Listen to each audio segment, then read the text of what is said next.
vez em quando surgem pessoas que desafiam a lógica e nadam contra a maré, pondo em risco suas carreiras e até sua vida. Hoje iremos descobrir todos os fatos sobre a vida e a morte do maior rap do mundo, Tupac, assassinado covardemente em 1996. Seria esse mais um crime dos senhores do mundo? Ou tudo não passa das consequências de uma vida cheia de intrigas e desavenças? Vamos descobrir isso agora no nosso quadro.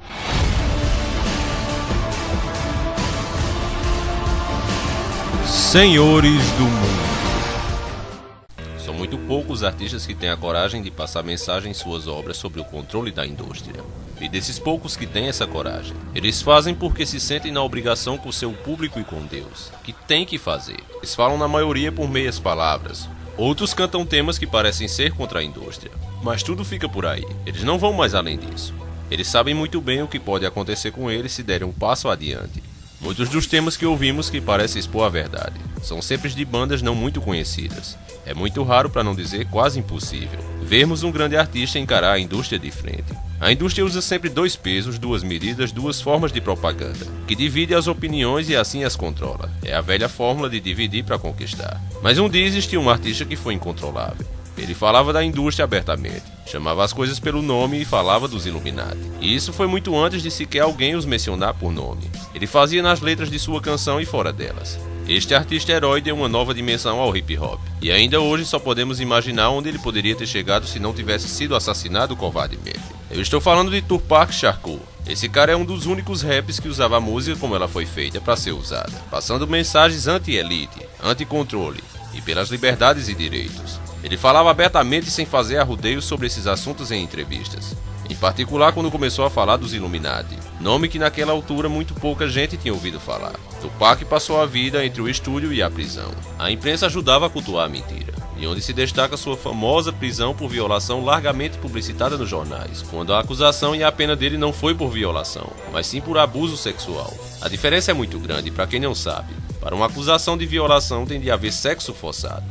Numa acusação de abuso sexual basta um apalpão. Desde de muito cedo a indústria estava a criar um ídolo, um mito, com a ajuda da imprensa, que sabemos que é uma das maiores ferramentas Illuminati. O mais incrível é que durante a sua pena, os seus álbuns continuavam a vender como se nada tivesse acontecido. As vendas continuavam as mesmas, após ter levado 5 tiros e ter sobrevivido. Esse era um artista que não precisava de promover a sua música entre prisão e fisioterapia. Poucos eram shows ao vivo, e mesmo assim era o mais famoso dos raps, e o que mais vendia. Mas foi após terem tentado assassiná-lo, e depois de o terem colocado na prisão que ele se tornou mais agressivo nas suas músicas e entrevistas contra a indústria.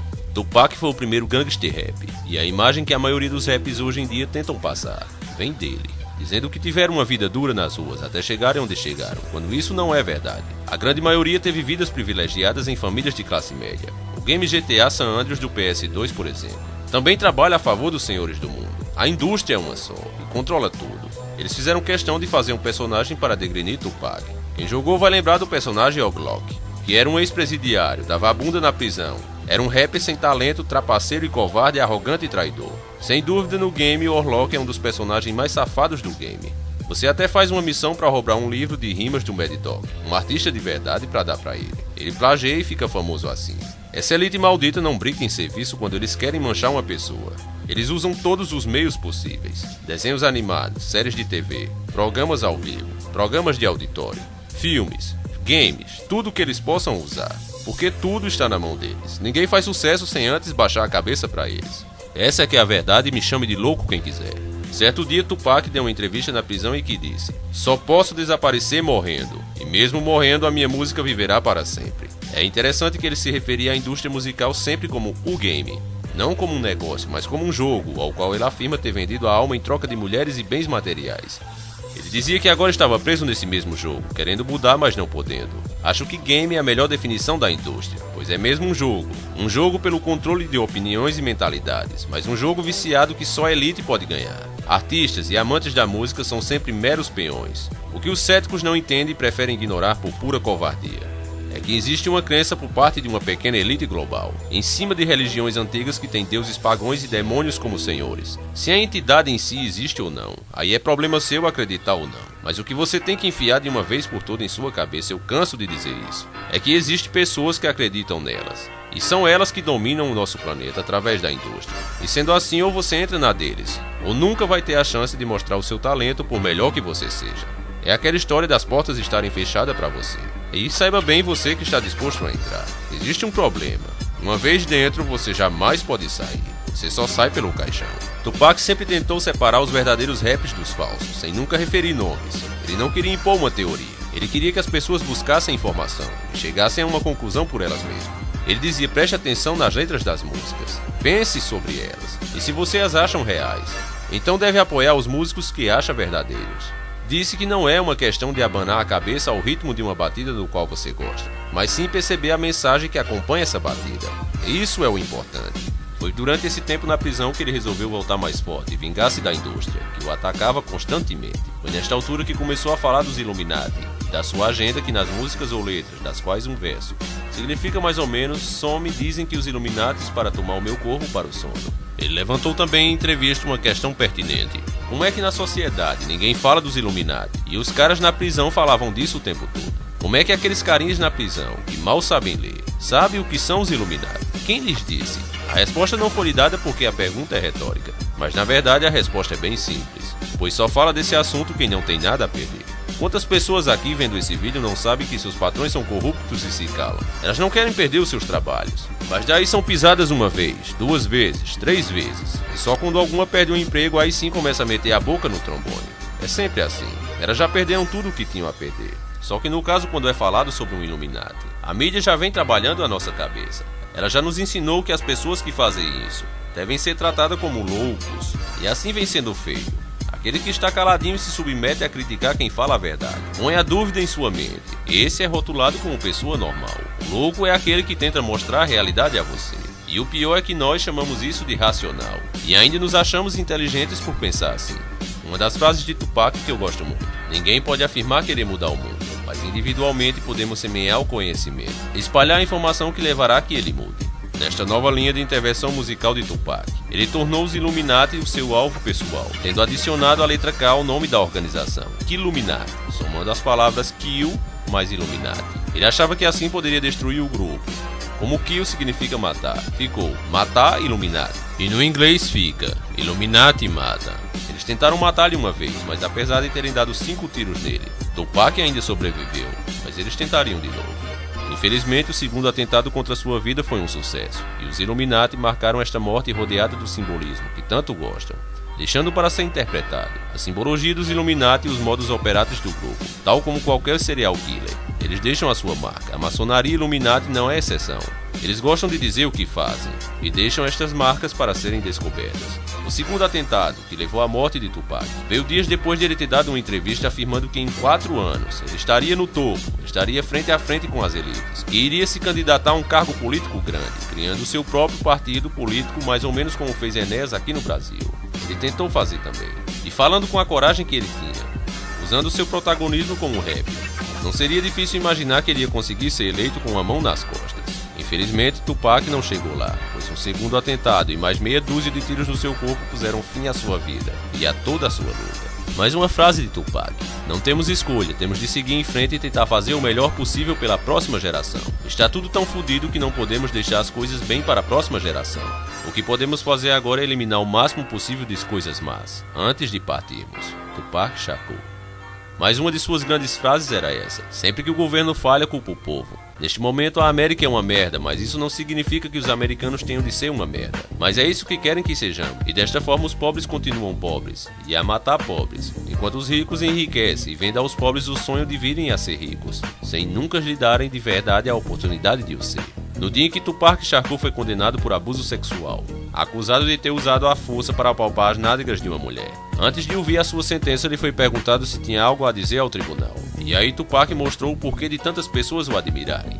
Ele proferiu as seguintes palavras: a sua excelência durante todo este processo não me olhou, ou ao meu advogado nos olhos, nenhuma única vez. Parece-me óbvio que o senhor não está aqui para fazer justiça, e por isso de nada me vale pedir clemência. Não importa o que o senhor faça ou diga, isto não é um tribunal de justiça. Aqui não será feita a justiça, e mesmo agora o senhor não me consegue olhar nos olhos. Por isso faça o que entender, e dê-me a pena que quer dar. A minha vida não está nas suas mãos, está nas mãos de Deus. Eu lembro a vocês que todos os artistas que se voltam contra a elite, eles são acusados de ser estupradores, lunáticos, falidos, esquizofrênicos. Veja o que aconteceu, por exemplo, com Michael Jackson. Eu fiz um vídeo falando. Em um mês estava a imprensa na casa do cara, dizendo que ele era famoso e milionário. E aí no outro mês a mesma imprensa disse que o cara estava falido. E tudo por quê? Começou a falar de conspirações. Queria revelar alguma coisa sobre eles. O destino de todos esses homens que se revelam é a morte. Só muda a forma. A lei, para você ter ideia, dá direito a eu e a você de acusar qualquer pessoa de ser um estuprador, de ser um assassino, ou qualquer outra coisa que seja. A justiça vai investigar seja verdade ou não. É claro que cabe ao acusado me processar de volta, por acusação falsa. Mas se eu estiver usando laranjas para isso, como é que fica? Se minha intenção for apenas de sujar sua imagem, se eu for um milionário e não ligar de perder alguma mixaria, vocês acham mesmo que os senhores do mundo não usariam a velha tática do testa de ferro? Então preste bem atenção. Quando um artista for acusado de pedofilia ou estuprador, faça uma pesquisa antes e veja se esse artista não andou dando com a língua nos dentes, antes dessa denúncia aparecer. Comece a fazer isso daqui pra frente. Durante o tempo que Tupac passou na editora Interscope, Tupac vivia a entrar e sair da prisão. Por todo e qualquer motivo, as autoridades metiam o cara na cadeia. Ele foi tornado do dia pra noite no bad boy do hip hop, pela imprensa que criou uma imagem de criminoso, ignorando a mensagem que ele tentava espalhar. O que essa elite maldita fez foi marginalizar o cara, usando o próprio preconceito que a sociedade já tem com os raps. Isto acontecia por as suas letras serem reais, por cantar o que queria cantar, acordando as pessoas da matriz, levando elas a terem consciência do que está acontecendo, dizendo as verdades. Os rappers atuais limitam-se a glorificar a vida de gangster e tentar cantar hinos à violência e às drogas e à adoração às notas de dólar. Isso fez Tupac se tornar inimigo de muitos rappers. Ele chamava esses caras de vendido e acusava eles de terem traído o hip hop. Eles usavam o estilo apenas como uma máquina de propaganda e não para espalhar a mensagem de revolta que é a alma do hip hop.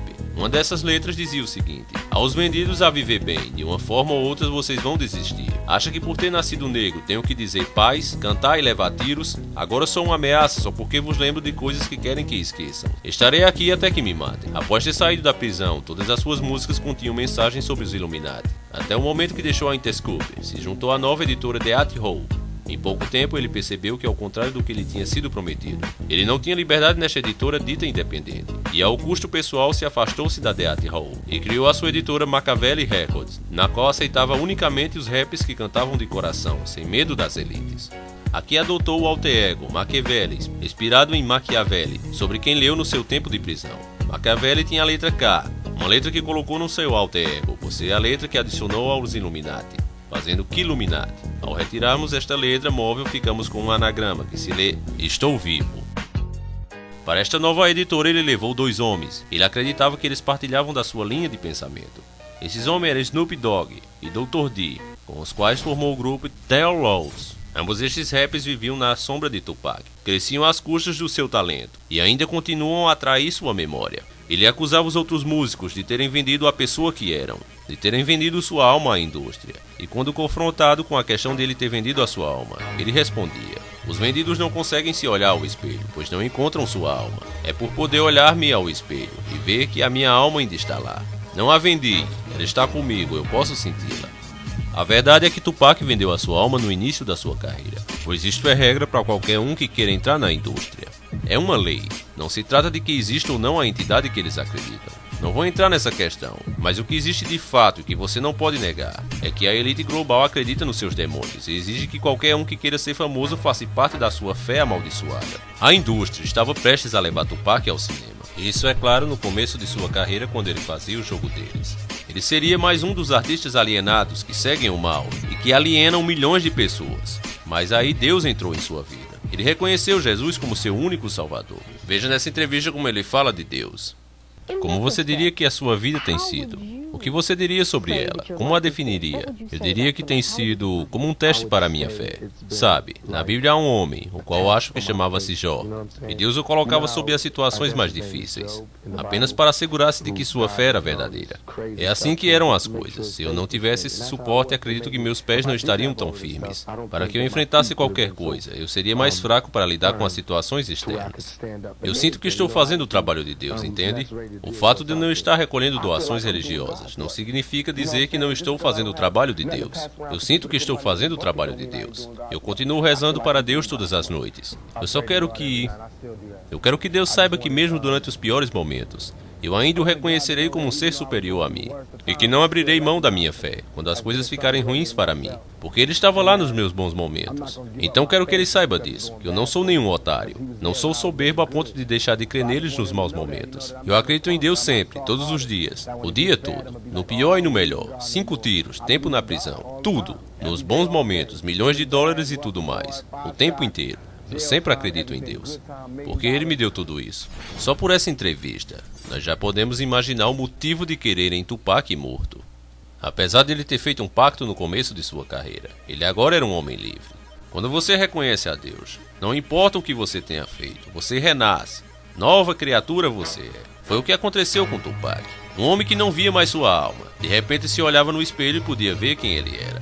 Com a quebra do pacto e o ataque direto às elites, Tupac se tornou a nova ameaça para os Illuminati. Muitos afirmam que aí ele ficou mais talentoso, ganhou ainda mais fama, mas falou na elite invisível, que se esconde atrás da visível. Ele mencionou um nome que nos anos 90 era visto como um mito: Illuminati. Há quem diga que Tupac Shakur está vivo. Todas essas teorias de Tupac, Elvis, Jimi Hendrix, Janis Joplin, Kurt Cobain e etc. estarem vivos são propagandas propositadas para distrair os fãs. Enquanto eles podem investigam a possibilidade destas pessoas estarem vivas, eles não podem investigar as causas de sua morte. No caso de Tupac Shakur, a teoria dele estar vivo foi causada propositalmente, iniciada pelo relatório da sua autópsia. Ele teve alguns erros graves. Veja bem aqui, não dá muito para você ver, mas eu vou falar. Relatório da autópsia da morte de Tupac Shakur. Um diz que Tupac tem 72.00 Inc., 1,82 m de altura. Que Tupac tem 215 lbs, 97,5 kg de peso. Vamos agora comparar com a foto dele com a tabuleta indicativa após a sua prisão pouco antes. Estes dados aqui estão errados, pois ele tinha 5,11, 1,80 m de altura, e 150 lbs, 69,9 kg. Mesmo que ele tivesse engordado, o seu aspecto físico não aparentava que ele tivesse aumentado 27,7 kg a mais. É impossível. Como vimos, ele não virou uma bola nem estava super musculoso.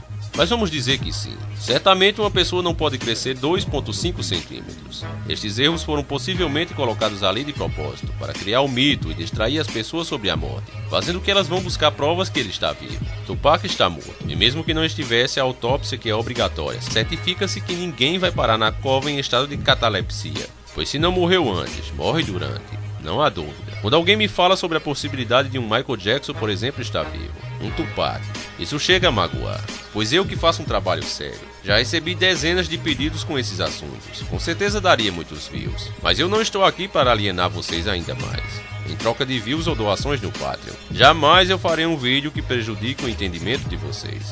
Porque essas teorias são feitas com esse propósito, e elas são traçadas pela elite global. Elas visam alienar e distrair vocês, e que nós chamados maldosamente de conspiradores pela imprensa. Quando fazemos esse trabalho, um trabalho em troca de views, um trabalho que nós não acreditamos, mas fazemos porque vai dar audiência, aí nós somos vistos como doentes mentais, e aqueles que acreditam em nós também. E eu não faço isso com o meu público, eu não caio nessa, e não faço o jogo deles. E é por isso mesmo, pessoal, que embora eu tenha muitos pedidos, eu não farei. Não me vendo por views, não me vendo por doações. E nem tenho medo de falar o que eu acho. O Não Me Encarando não tá aqui nesse canal apenas por enfeite. Quem acompanha sabe muito bem disso. Então aqui vai a minha opinião sobre Tupac. Ele está morto. Parem de falar bobagem que ele está vivo, pois isso é o que a elite quer. Isso não faria sentido pelas atitudes do próprio e pela missão que ele vinha realizando. Para reforçar um pouco mais essa teoria, vamos entender o que se passou antes de Tupac morrer. O seu empresário era Suge Knight, um homem com um longo cadastro criminal e dono de 50% da Death Row Records. Um dos crimes que ele cometeu foi o de ter sob ameaça obrigado Vanilla Ice a assinar um documento que lhe dava direito sobre os royalties da música Ice Ice Baby, uma música recordista de vendas e o primeiro single hip hop, o número 1 da Billboard. Foi com estes royalties que Suge passou de um mero criminoso a um multimilionário. Este empresário tinha controle sobre Tupac Shakur, Snoop Dogg e Dr. Dre. Dr. Dre foi o primeiro rapper, para quem não sabe, a assumir-se como membro da maçonaria americana. Dr. Dre deixou este empresário e criou a sua própria editora, a Suge Knight. Disse que não queria saber quem o deixava, pois ele só se importava e precisava de Tupac Shakur. Esse Suge Knight tinha um inimigo, e esse inimigo era Puff Daddy, hoje conhecido como P. Diddy, pois ele também era empresário de vários raps. Esta guerra levou o Suge a convencer Tupac a entrar num jogo, o da rivalidade entre os rappers da costa leste contra a oeste. Guerra esta que era uma farsa, era uma guerra de palavras e publicidade que ajudava ambos os lados a vender mais. Uma tática muito usada pelos youtubers do Brasil. algum tempo antes da morte de Tupac. Ele mesmo deu uma entrevista alegando que toda aquela guerra era uma farsa, enquanto Tupac explicava que tudo aquilo era um golpe publicitário, que não existia de fato ódio entre as gangues. Observe quem está do lado dele. É o Snoop Dogg. Reparem bem na cara dele, a expressão de quem quer cagar o tempo todo, torando o maior aço. Ele tá com aquilo que não passa um cabelo. E sabe por que ele está assim? Ele sabia o plano dos Illuminatis. Como Tupac estava revelando que todo aquele ódio que a imprensa falava entre gangues era tudo um teatrinho armado pelos empresários. Os senhores do mundo tinham que agir rápido e matar Tupac antes que o povo acreditasse nele. Exatamente 2 dias depois de negar e expor a farsa, Tupac foi alvejado com 12 tiros, sendo que 5 ceifariam a sua vida. A cara do Snoop Dogg aí não deixa dúvida que ele sabia o que ia acontecer. De fato, não existia guerra de raps da costa leste contra a oeste, mas existia sim um perigo para Tupac: os Illuminati. Esta foi a última foto tirada de Tupac 20 minutos antes do atentado. Ele está dentro do carro de Suge Knight, que era o motorista. Após a morte de Tupac, The Notorious Big era apontado pela imprensa como um dos suspeitos, devido à rivalidade mentirosa que eles tentavam ainda fazer o povo acreditar. Como resposta, Big deu uma entrevista onde ridicularizou o assunto. Vejam bem aqui que este homem ao lado de Big é Puff Daddy, e vejam bem a cara dele. Ele está como Snoop Dogg estava do lado de Tupac na entrevista anterior. Ele está assustado, desconfortável, nervoso, com aquilo que não passava um cabelo. Ele sabia o que também ia acontecer com Big, e estava falando demais. Essas expressões tão idênticas até me faz pensar: será que esses caras sofrem um tipo de lavagem cerebral? Um tipo de hipnose, sei lá? Eles não parecem ficar em si. Big aqui estava falando do primeiro atentado contra Tupac, quando ele também foi atingido com 5 tiros. Só que ali ele, graças a Deus, sobreviveu. E ainda com energia para dar essa resposta aos Illuminati.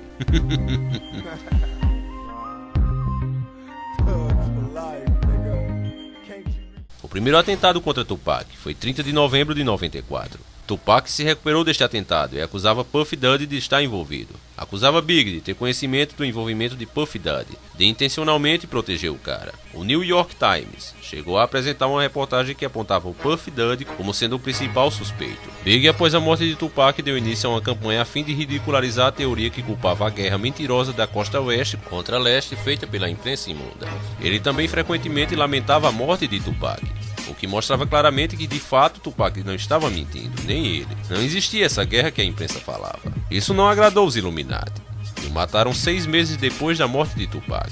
E ainda apesar de tudo isso, acreditem vocês que existem pessoas que não acreditam na existência dos Illuminati. Será que tudo isso é de fato uma coincidência? Antes de todo esse rolo, Big e Tupac já tinham sido amigos e trabalhado juntos. No fundo, a guerra era unicamente na imprensa, e só alimentava a indústria da música. Após a morte de Big e durante a investigação policial, um detetive investigava a ligação entre os 2 atentados. Mas depois parou, não deixava um cara investigar. Isso foi notícia também. Este agente afirmou que todas as provas apontavam para o envolvimento de Suge Knight e Puff Daddy. Ou seja, estes 2 empresários que se odiavam eram os responsáveis pela morte dos seus discípulos. Irônico demais para não estarem a receber ordens superiores. E nós sabemos de quem vêm essas ordens. Ele referiu até uma denúncia feita por Snoop Dogg, que foi mantida fora da investigação na morte de Tupac. Snoop Dogg teria dito que sabia quem matou Tupac. Snoop Dogg disse várias vezes que foi Suge Knight que matou Tupac. Snoop deixou Suge e a sua editora tentando criar a sua própria editora. Durante anos, Snoop continuou o acusando em suas músicas e em entrevistas. E este, como resposta, limitava-se a acusar Snoop de ser informante da polícia, o que é completamente irrelevante. Até 2005, Snoop acusava Suge de ter morto Tupac, e certo dia calou-se e nunca mais tocou no assunto. Neste dia, Snoop passou a mostrar que estava completamente sob o controle daqueles contra quem Tupac lutava, e a recompensa do seu silêncio foi o sucesso, sendo hoje um dos maiores rappers mais poderosos da indústria. Essa foto aqui não nega que ele faz parte agora da elite. Por outro lado, em troca do seu silêncio e colaboração, Puff Daddy é hoje tal como Snoop Dogg, um dos rappers mais influentes, e junto estes 2 homens controlam o lado leste e oeste. Cide até a súbita maçônica Jay-Z. Jay-Z é um dos assumidos membros da maçonaria americana. Apesar de ser rap já nos tempos de Tupac e Big, foi só após a se assumir maçom que começou a ter o sucesso incompreensível que tem hoje. Muitos se perguntam qual é a lógica de um grupo poderoso como a maçonaria Illuminati se preocupar com um simples rap ao ponto de querer o morto. A resposta já tinha sido dada pelo próprio Tupac numa música. Pois é isto mesmo, enquanto ele era um simples rapper ninguém queria saber dele, mas quando se tornou num rap que acordava consciências, então passou a ser uma ameaça à indústria. Tupac jogou o jogo de vendas de leste contra oeste, mas era uma guerra de bairros, uma brincadeira. Ele nunca atacou o Big como atacava rappers como Jay-Z, Nas e Prodigy, rappers 100% controlados pela indústria, que se venderam sem oferecer resistência. Podem alegar que Prodigy canta contra a nova ordem mundial, mas isso é teórico, é agenda. Prodigy, antes de usar esse nome, não confundir com o grupo eletrônico Prodigy, autores dessa canção.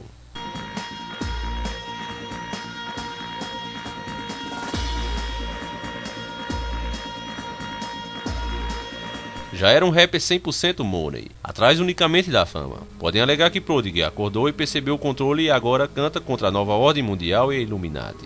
Mas quem melhor para explicar a função de Prodigy do que o Papa da Maçonaria? Albert Piker, o Papa da Maçonaria do século XIX, é um dos homens mais perigosos de todos os tempos. Disse ele: "Nós demos sempre ao povo seus heróis, damos os heróis a cada facção, a cada lado de um conflito. E quando as pessoas ouvem essa pessoa dizendo as coisas certas, elas irão segui-la. E nós esperamos e voltamos a guiar estas pessoas, dizendo, faz isto ou aquilo. E eles fazem. Nós, a maçonaria, damos o nosso poder aos heróis autorizados. É isso que Prodigy é. E é por isso que quando você ouve uma música anti-nova ordem mundial, não deve pensar que essa banda é honesta. E neste saco inclui bandas como uma ou mais música anti-Illuminati. A nova ordem mundial como Muzzle Gamma Ray, Jay-Z e Dr. D. São maçons que têm música anti-Illuminati. No caso do primeiro, ela foi emprestada por Prodigy, que fala de Jay-Z, como sendo a voz mais real do hip hop, mas é uma coisa que expõe Prodigy como farsa. Sem Tupac e após Snoop Dogg ter deixado a Death Row Records, Suge Knight ficou sem raps. E é a única forma de fazer dinheiro. Suge editou tudo que Tupac tinha deixado, que devido à sua morte atingiram recordes de vendas, como podem ver pelas vendas dos álbuns antes da morte de Tupac. A lista não mente. E depois de sua morte ele vendeu muito mais. E não estamos falando de milharias de venda. Estamos falando de 12 milhões de discos vendidos em vida, versus 26 milhões depois de sua morte, tendo em conta que o último álbum que lançou em vida foi perto do momento em que a perdeu. O que é muito interessante é a capa do álbum. Eu acredito que não precisa nem que eu comente. Era como se ele soubesse o que iria acontecer com ele. A capa não mente. Ele sabia que ia morrer, sacrificado por uma causa. Suge Knight foi nesta altura processado pela mulher que investiu na Death Row Records e que tinha 50% da editora, pois ela nunca tinha recebido $1 do lucros da empresa. Antes de Suge Knight ter sido condenado a pagar a sua sócia mais de 100 milhões de dólares, toda a sua fortuna tinha desaparecido, tendo ele unicamente uma mansão de 6 milhões de dólares, 25 mil dólares em joias. Ele declarou falência e livrou-se das dívidas. Já Suge está hoje preso por diversos crimes violentos, onde se inclui o espancamento do rap Arcon e a violação de liberdade condicional. Cumpriu uma pena de 9 anos, mas está bem, pois só ele sabe onde está sua fortuna de verdade. Lembre-se agora de todas as coincidências apresentadas há uns anos sobre o 11 de setembro, que por mais voltas que se desse, dezenas de fatos iam dar o mesmo número 11. O número 11 é um número que significa destruição na maçonaria Illuminati. No caso de Tupac, isto também está presente, mas com o número 7. Outro número importante para este grupo. A maçonaria diz ser um número que representa a sorte, mas é tal como o número 3. Um número que define o gozo para com as crenças humanas, em particular as religiosas. Estes dados são apresentados unicamente como curiosidade, não servem como argumento factual. O seu último álbum em vida foi Donkey Illuminati, The 7 Day Theoria. Tupac nasceu no dia 16. 1 mais 6 igual a 7. Morreu com 25 anos. 2 mais 5, 7. O seu filme, Tupac, Ressurreição, foi lançado 7 anos após a sua morte. A sua editora cancelou todos os lançamentos de álbuns dele por 7 dias após a sua morte. A companhia de cinema esperou também 7 dias antes de lançar o último filme em que ele participou. No filme Gridlock, Tupac apareceu numa sala, onde na parede estão pintados vários números 7 invertidos. Foram disparados 12 tiros e 5 deles acertaram em Tupac. 12 menos 5, 7. Antes de morrer, ele lutou por 7 dias no hospital contra a morte. Ele foi declarado morto às 4h03. 4 mais 3, 7. De uma sexta-feira 13. E você ainda vai dizer que tudo isso é coincidência. O que eu sempre digo é só uma coisa. Contra fatos não há argumento. Tempos depois, as pessoas foram distraídas da sua morte, pois este vídeo ridículo repleto de mau atores. Tem um ator que afirma que é Tupac. Só engana mesmo aquelas pessoas bobinhas que querem que ele esteja vivo a todo custo.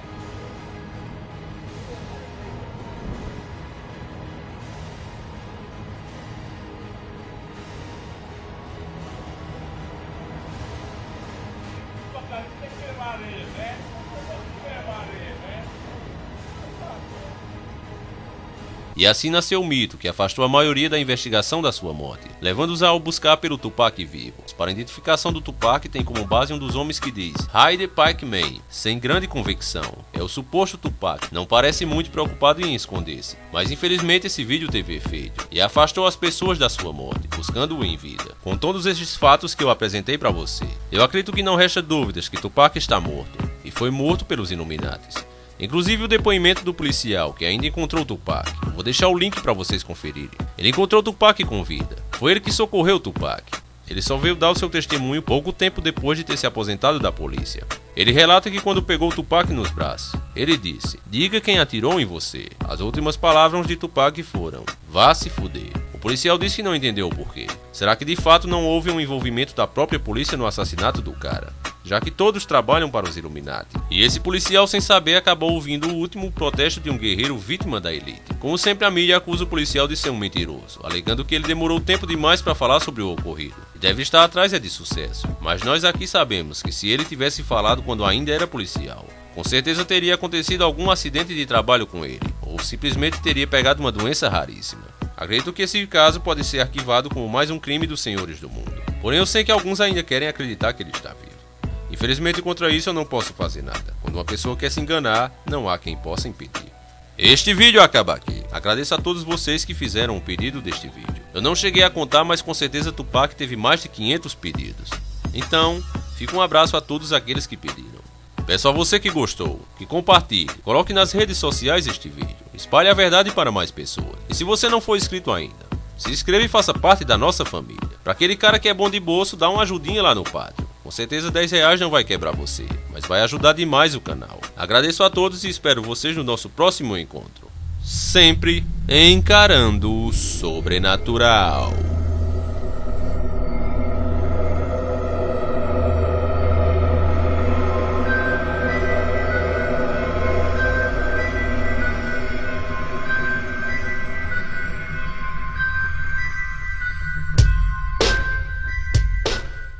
Quando eles querem manchar uma pessoa, eles usam todos os meios possíveis: desenhos animados, séries de TV, programas ao vivo, programas de auditório, filmes, games, tudo que eles possam usar, porque tudo está na mão deles. Ninguém faz sucesso sem antes baixar a cabeça para eles. Essa é que é a verdade e me chame de louco quem quiser. Certo dia, Tupac deu uma entrevista na prisão em que disse: "Só posso desaparecer morrendo, e mesmo morrendo a minha música viverá para sempre." É interessante que ele se referia à indústria musical sempre como o game, não como um negócio, mas como um jogo, ao qual ele afirma ter vendido a alma em troca de mulheres e bens materiais. Ele dizia que agora estava preso nesse mesmo jogo, querendo mudar, mas não podendo. Acho que game é a melhor definição da indústria, pois é mesmo um jogo pelo controle de opiniões e mentalidades, mas um jogo viciado que só a elite pode ganhar. Artistas e amantes da música são sempre meros peões, o que os céticos não entendem e preferem ignorar por pura covardia. É que existe uma crença por parte de uma pequena elite global, em cima de religiões antigas que têm deuses pagãos e demônios como senhores. Se a entidade em si existe ou não, aí é problema seu acreditar ou não. Mas o que você tem que enfiar de uma vez por todas em sua cabeça, eu canso de dizer isso, é que existem pessoas que acreditam nelas. E são elas que dominam o nosso planeta através da indústria. E sendo assim, ou você entra na deles, ou nunca vai ter não muito conhecidas. É muito raro, para não dizer quase impossível, vermos um grande artista encarar a indústria de frente. A indústria usa sempre dois pesos, duas medidas, duas formas de propaganda, que divide as opiniões e assim as controla. É a velha fórmula de dividir para conquistar. Mas um dia existiu um artista que foi incontrolável. Ele falava da indústria abertamente, chamava as coisas pelo nome e falava dos Illuminati. E isso foi muito antes de sequer alguém os mencionar por nome. Ele fazia nas letras de sua canção e fora delas. Este artista herói deu uma nova dimensão ao hip hop, e ainda hoje só podemos imaginar onde ele poderia ter chegado se não tivesse sido assassinado covardemente. Eu estou falando de Tupac Shakur. Esse cara é um dos únicos raps que usava a música como ela foi feita para ser usada, passando mensagens anti-elite, anti-controle e pelas liberdades e direitos. Ele falava abertamente sem fazer arrudeios sobre esses assuntos em entrevistas. Em particular quando começou a falar dos Illuminati, nome que naquela altura muito pouca gente tinha ouvido falar. Tupac passou a vida entre o estúdio e a prisão. A imprensa ajudava a cultuar a mentira. e onde se destaca sua famosa prisão por violação largamente publicitada nos jornais, quando a acusação e a pena dele não foi por violação, mas sim por abuso sexual. A diferença é muito grande, para quem não sabe. Para uma acusação de violação tem de haver sexo forçado. Numa acusação de abuso sexual basta um apalpão. Desde de muito cedo a indústria estava a criar um ídolo, um mito, com a ajuda da imprensa, que sabemos que é uma das maiores ferramentas Illuminati. O mais incrível é que durante a sua pena, os seus álbuns continuavam a vender como se nada tivesse acontecido. As vendas continuavam as mesmas, após ter levado 5 tiros e ter sobrevivido. Esse era um artista que não precisava de promover a sua música entre prisão e fisioterapia. Poucos eram shows ao vivo, e mesmo assim era o mais famoso dos raps, e o que mais vendia. Mas foi após terem tentado assassiná-lo, e depois de o terem colocado na prisão que ele se tornou mais agressivo nas suas músicas e entrevistas contra a indústria. Tupac foi o primeiro gangster rap, e a imagem que a maioria dos raps hoje em dia tentam passar vem dele, dizendo que tiveram uma vida dura nas ruas até chegarem onde chegaram, quando isso não é verdade. A grande maioria teve vidas privilegiadas em famílias de classe média. O game GTA San Andreas do PS2, por exemplo, também trabalha a favor dos senhores do mundo. A indústria é uma só, e controla tudo. Eles fizeram questão de fazer um personagem para degrenir Tupac. Quem jogou vai lembrar do personagem Glock, que era um ex-presidiário, dava a bunda na prisão. Era um rapper sem talento, trapaceiro e covarde, arrogante e traidor. Sem dúvida, no game, Orlock é um dos personagens mais safados do game. Você até faz uma missão para roubar um livro de rimas do Mad Dog, um artista de verdade, para dar para ele. Ele plageia e fica famoso assim. Essa elite maldita não brinca em serviço e é a chance de mostrar o seu talento por melhor que você seja. É aquela história das portas estarem fechadas para você. E saiba bem você que está disposto a entrar. Existe um problema. Uma vez dentro, você jamais pode sair. Você só sai pelo caixão. Tupac sempre tentou separar os verdadeiros raps dos falsos, sem nunca referir nomes. Ele não queria impor uma teoria. Ele queria que as pessoas buscassem informação e chegassem a uma conclusão por elas mesmas. Ele dizia: preste atenção nas letras das músicas. Pense sobre elas. E se você as acham reais, então deve apoiar os músicos que acha verdadeiros. Disse que não é uma questão de abanar a cabeça ao ritmo de uma batida do qual você gosta, mas sim perceber a mensagem que acompanha essa batida. Isso é o importante. Foi durante esse tempo na prisão que ele resolveu voltar mais forte e vingar-se da indústria, que o atacava constantemente. Foi nesta altura que começou a falar dos Illuminati, da sua agenda que nas músicas ou letras, das quais um verso significa mais ou menos: some, dizem que os Illuminatis para tomar o meu corpo para o sono.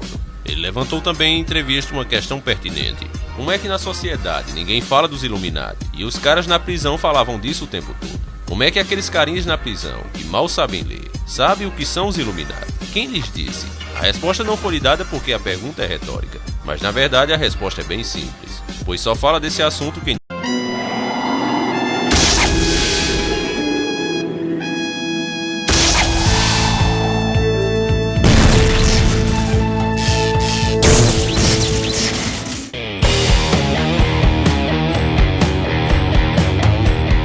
De vez em quando surgem pessoas que desafiam a lógica e nadam contra a maré, pondo em risco suas carreiras e até sua vida. Hoje iremos descobrir todos os fatos sobre a vida e a morte do maior rap do mundo, Tupac, assassinado covardemente em 1996.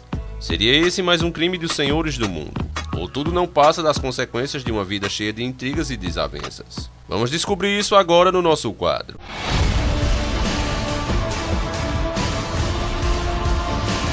Senhores do mundo. São muito poucos os artistas que têm a coragem de passar mensagem em suas obras sobre o controle da indústria. E desses poucos que têm essa coragem, eles fazem porque se sentem na obrigação com seu público e com Deus, que tem que fazer. Eles falam na maioria por meias palavras. Outros cantam temas que parecem ser contra a indústria. Mas tudo fica por aí. Eles não vão mais além disso. Eles sabem muito bem o que pode acontecer com eles se derem um passo adiante. Muitos dos temas que ouvimos que parecem expor a verdade são sempre de bandas